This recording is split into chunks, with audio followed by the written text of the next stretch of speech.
Neutralidade. O ministro Alexandre de Moraes, do Supremo Tribunal Federal, suspendeu 2 leis das cidades de Ibirité, em Minas Gerais, e Águas Lindas, de Goiás, aliás, que proibiam o uso e o ensino da linguagem neutra na administração pública dos colégios do Estado e privados, inclusive. As normas impediam que fossem utilizada a linguagem neutra em eventos escolares, esportivos e sociais. Pois é.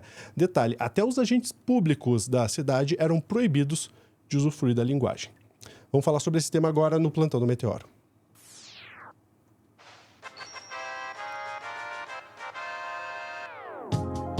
Pois é, vamos falar sobre isso. Tem novidade, porque tem decisão do STF. Vou chamar aqui na tela a Day Oliveira, Day, porque até no bastidor eu falei isso. Esse tema sempre gera uma discussão, sempre gera uma polêmica em cima disso. Agora, o que não pode é esse tipo de decisão unilateral desses municípios, fazendo uma proibição, inclusive, de uso dos próprios agentes públicos, né? E aí a gente tem a decisão do STF derrubando isso. Pois é, né? A gente fala que sobre onerar o sistema, onerar o judiciário, e esse tipo de ação é justamente isso, né? Onera o judiciário. É um tipo de atitude inconstitucional que a gente não deveria nem estar discutindo. A discussão sobre utilizar a linguagem neutra deveria ser num outro campo, num campo com profissionais especializados em educação, acadêmicos, da sociedade civil, pais, mães, né, as pessoas ali envolvidas na educação da criança, responsáveis, não para a gente levar para o judiciário esta questão, até porque seria inconstitucional, como, de fato, a decisão do Alexandre de Moraes deixou muito nessa linha sobre o ser correto ou não ser correto e qual a atribuição do município para com a educação. Então, para começar, a gente precisa entender que linguagem de gênero é essa. Eu acho muito legal, Lúcio, quando você se apresenta aqui, quando você chega de noite, você utiliza a linguagem neutra, né? A gente já é algo que você faz aqui corriqueiro, e é algo que é muito natural em vários momentos, falar todas, todos, todes. E a lógica de você utilizar isso é simplesmente você buscar uma neutralidade diante de uma sociedade em que o universal é ser basicamente o masculino e, posteriormente, o feminino. Você já é colocado numa caixinha de gênero ali em todos os momentos. Eu até costumo brincar que né, quando as pessoas falam sobre identidade de gênero, ideologia de gênero, que ideologia de gênero, para mim, é heterossexualidade, heteronormatividade, é você ser hétero, porque desde pequeno, na verdade, agora, desde o nascimento, antes do nascimento, você já tem uma designação, né, de se é menino, se é menina, se usa rosa, se é azul, se brinca de boneca, se tem carrinho, e ainda inventaram o negócio de um chá de fralda nos últimos anos para cá, né? Uns 10, 15 anos, inventou-se esse negócio do chá de fraldas, que O chá até de o meio ambiente revelação, o pessoal né? está acabando. E chá de revelação, perdão, exatamente, chá de revelação, isso. Que até desmatando o meio ambiente, né? Até causando incêndios, até poluindo rios, o pessoal está fazendo para pintar tudo de rosa ou azul e por aí vai, né? Não tem nada mais brega, inclusive, do que isso. Mas, para pontuar bem nessa lógica que a gente vive, uma lógica binária de meninos ou meninas, a neutralidade de gênero busca justamente acabar com essa binaridade e busca agregar os não binários. E, partindo deste princípio, o município, quando ele coloca que não se deve utilizar essa linguagem nas escolas, mas não só nas escolas também, ele limita tanto eventos esportivos, sociais, além dos escolares, mas também limita que agentes públicos sejam proibidos de usufruir dessa linguagem, e neste caso, agentes públicos, por exemplo, seja um professor, ou seja uma pessoa concursada ali da instituição da prefeitura, ele está diminuindo, ele está cerceando o direito de escolha dessas pessoas que querem utilizar, sim, e não por uma imposição, mas por uma lógica de tentar agregar, tentar representar mais pessoas possíveis, né, e não se agregar, como muitas vezes eles tentam fazer. Mas tem algumas questões que são muito importantes para a gente debater sobre esse tema, né? Chegou ao Supremo Tribunal Federal, volto a dizer, onerando o judiciário, que não deveria acontecer, mas aconteceu. Vamos assistir a decisão do Alexandre de Moraes, que ele traz um ponto muito interessante sobre a constitucionalidade dessa ação. Opa, perdão, acho que eu coloquei o vídeo errado aqui na tela, um minutinho só. Tudo bem. Tranquilo. Se puder complementar enquanto isso já, Dai. Sim.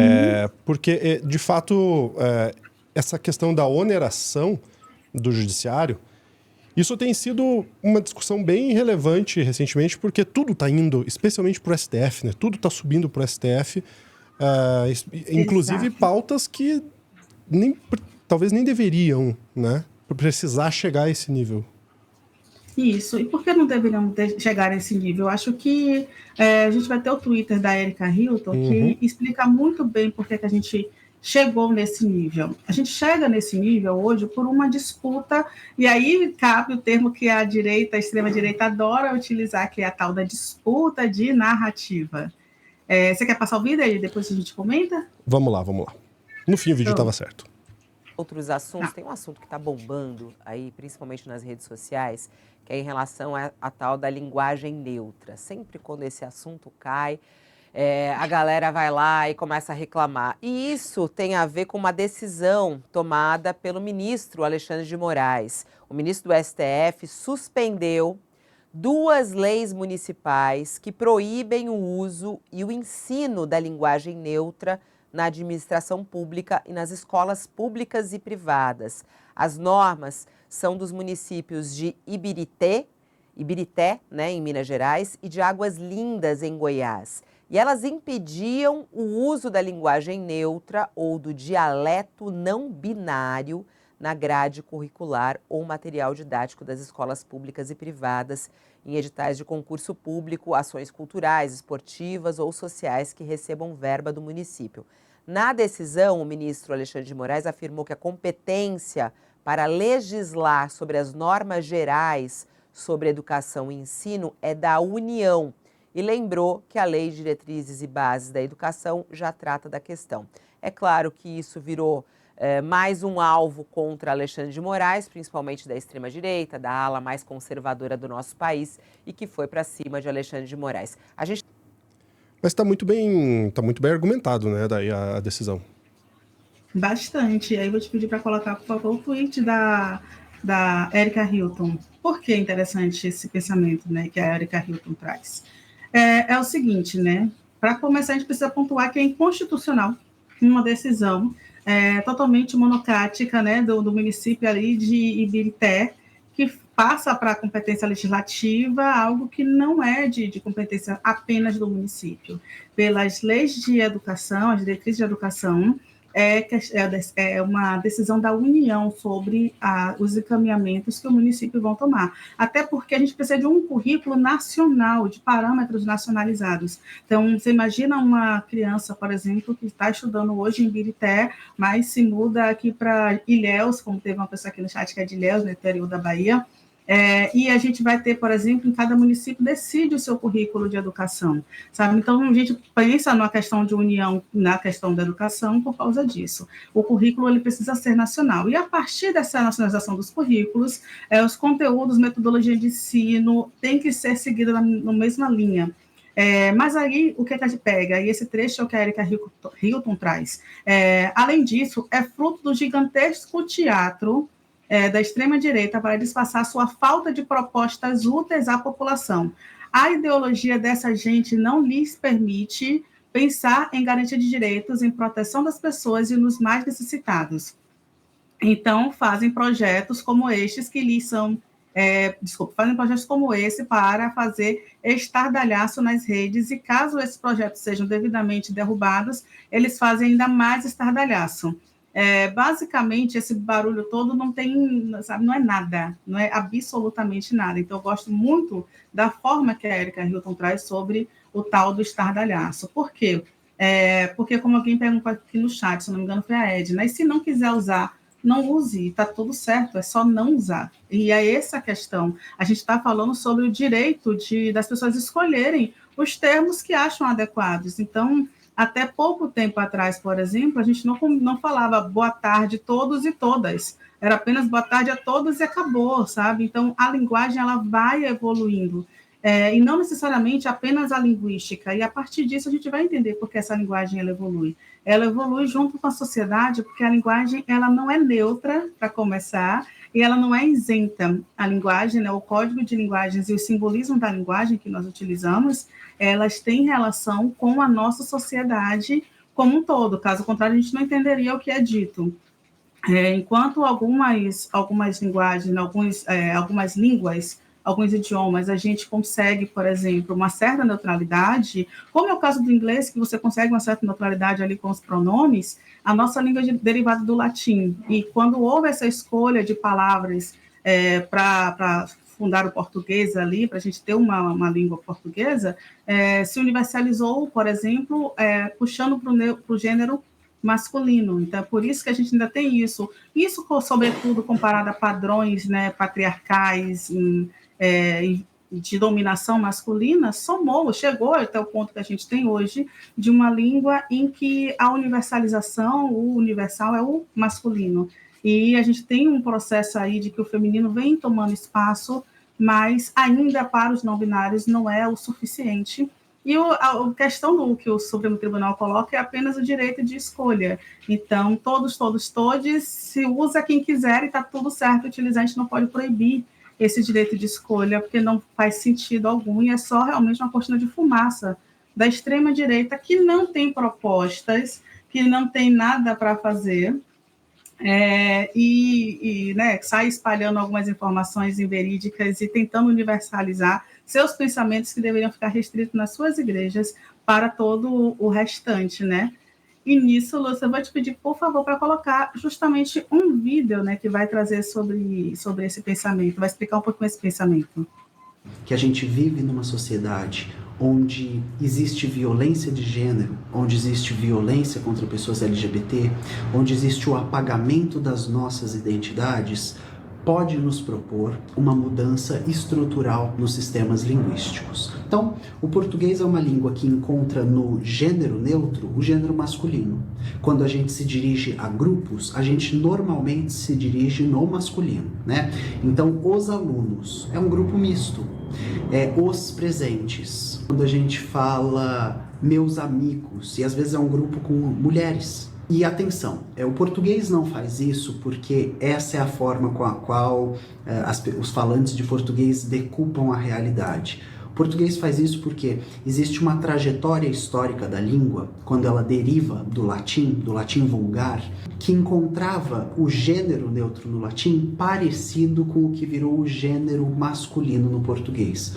Esse final normalmente em o. Bom, tendo isso em vista, é importante saber que as línguas acompanham transições históricas. Então a gente vive sociedades onde homens normalmente ocupam posições de poder, onde homens ocupam posições de mais valor, né? São mais valorizados. Isso se reflete na língua também, agora não morfologicamente, né? não na sua forma, mas na sua interpretação, né? Na semântica da língua. Então, quando a gente pensa em expressões como cantar de galo, como se... Acho que a gente tem uma explicação bem didática, né? Acho que deu para entender muito bem. Bastante, né? E para quem não conhece, pessoal, essa é a Rita Von Tice. E a Rita, ela explica muito bem, foi um vídeo específico para o L Brasil. E aí tem um ponto que é interessante que a Rita traz, que é justamente, né, essa lógica da sociedade. Eu, por exemplo, detalhe, eu odeio linguística, tá? Eu estudo literatura, eu não gosto de linguística nem um pouco, mas eu tenho aulas hoje em uma universidade que letras segue um cânone muito rigoroso, que é a Universidade Federal da Bahia. A gente tem o cânone literário linguístico de letras, é bem complicado, inclusive eu reclamo todos os dias no Twitter do nosso cânone. Por exemplo, a maioria dos professores de linguística de português, né, de língua portuguesa, são totalmente contra a linguagem neutra, e não tem problema ser contra a linguagem neutra no seu eu pessoal. Alguém no chat perguntou, mas a gente pode utilizar na redação de documentos essa linguagem? Eu acredito que vai muito da sua linha ali de atuação, de pesquisa. Por exemplo, no meu TCC, eu estou fazendo em primeira pessoa, algo que há 10, 15 anos era impossível. Eu tenho um capítulo justificando o motivo da minha escrita em primeira pessoa.